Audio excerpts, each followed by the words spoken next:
Pakistan peoples party के senator शहरी रहमान ने कहा है कि पाकिस्तान तहरीक इंसाफ को हुकूमत की कई बार मुज़ाकरात की पेशकश की जिसे उन्होंने रद्द कर दिया। अब भी सिविल नाफरमानी की कॉल देने का कहते हैं और मुज़ाकरात की बात भी करते हैं। आपने रियासत पर हमला किया है। जमहूरियत के लिए लड़ाई ऐसे नहीं लड़ी जाती। आपको जब आज़ादी मिलेगी, जब आप जिम्मेदारी लेंगे। सेनेट में इज़हार ख्याल करते हुए शहरी रहमान ने कहा कि PTI मजीद गैर जमहूरी एक्शंस का जवाब फराहम न करे।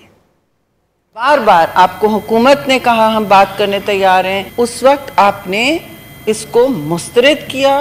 सिविल नाफरमानी की अभी भी कॉल दी हुई है और एक तरफ हमसे कह रहे हैं कि हमसे बातचीत करें, ट्रूथ एंड रिकंसिलिएशन। ट्रूथ तो तब होगा जब आप कौम से माफी मांगेंगे। आपने क्या किया है? आपने रियासत पर अटैक किया है। आप जमहूर की बात करते हैं, वो इस तरह नहीं, उसके लिए लड़ाई इस तरह नहीं लड़ी जाती। Freedom always comes with responsibility. आपको तब फ्रीडम मिलेगी जब आप जिम्मेदारी लेंगे। आप स्पेस ना दें और गैर जमहूरियत एक्शंस की।